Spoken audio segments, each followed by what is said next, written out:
We've been in the St. Vincent and Grenadines now for 4 months, and we've been so grateful being here during the unfolding of the coronavirus.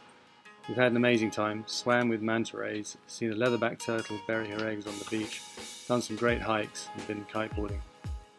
There are 32 islands and keys here in the most pristine, transparent water, teeming with wildlife. In normal times it is a sailing mecca where many charter companies operate. During COVID, however, yachts were restricted from entering St. Vincent and the Grenadines.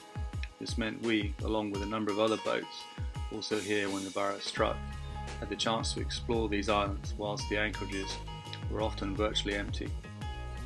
While proven measures for reducing the spread of the virus were practiced here, we were allowed to continue to move between the islands as we pleased, unlike in many of the neighbouring countries here in the Eastern Caribbean.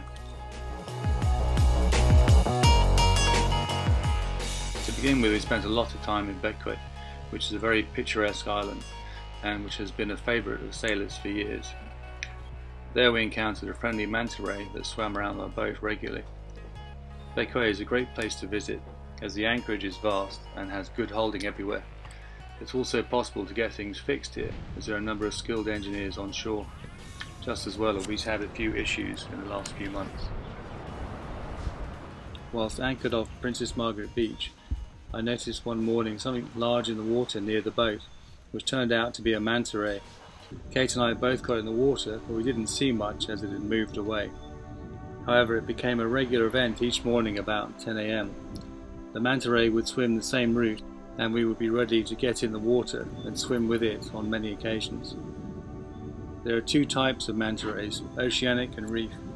This one was a reef manta, which can have a wingspan of up to 5 meters, whereas the oceanic can grow up to 7 meters across. Mantas are completely harmless. They don't have a sting in their tail, and they don't even have teeth because they feed on plankton.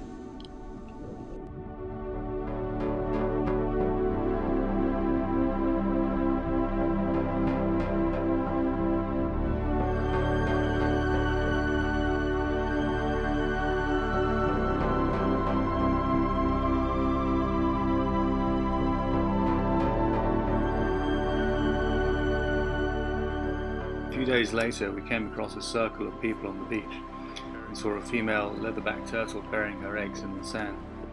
This was very unusual, as normally this would happen at night. We stood back and watched as she buried the last of her eggs and then returned to the sea. Leatherbacks are the largest sea turtles and the 4th heaviest reptile after crocodiles and can weigh up to 700 kilograms. Leatherback turtles are an endangered species and have been around on Earth for over 100 million years. The incubation period of the eggs is approximately 60 days, and when they hatch, only 1% will make it to adulthood.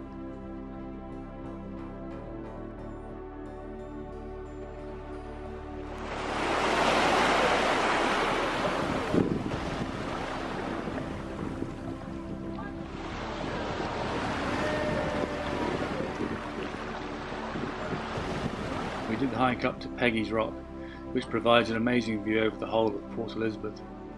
Peggy's Rock got its name after a woman who apparently had such amazing eyesight that she used to be able to direct the fishing boats towards the schools of fish from this vantage point. The tricky thing about this is that we don't want to touch any of the trees because we have the manchiel tree around here, which it's not that easy to spot, and it's got very poisonous leaves that give you a rash if you touch it. We're trying to balance on the rocks. I've been charged with doing a DIY haircut, so this is the before situation. As you can see, it's pretty wild and overgrown. So and here are my tools: kitchen scissors, a comb we got in the supermarket, and like a pretty ordinary shaver thing. And I give you the finished result. Not bad. Pretty good, I'd say. The Tobago Keys are a marine reserve and a sea turtle breeding area. You anchor up inside the reef in shallow, calm water. It's an amazing place to anchor, if a bit rolly at high tide when the waves break over the reef. There is no land between you and the Atlantic Ocean, so you're open to whatever weather comes in. In calm condition, it is an amazing place with turtles and rays everywhere, and the water clarity is incredible.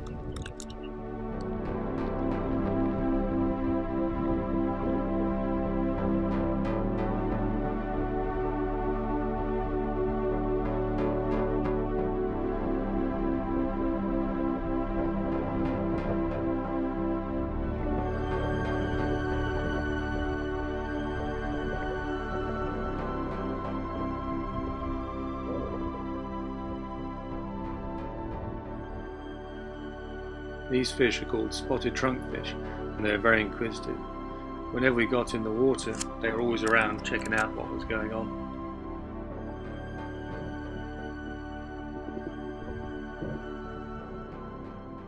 Now we're at the start of July, and whilst countries are starting to open up, it is still difficult to move between countries without having to quarantine on your boat for 2 weeks. So we will be staying in the beautiful Grenadines, doing as much kiteboarding as we can for the coming weeks, if not months, before moving on to the Islas Los Roques and the Dutch Antilles, the ABCs, off the Venezuelan coast, before heading towards Panama. That is assuming that the COVID pandemic doesn't have another surprise in store for us all.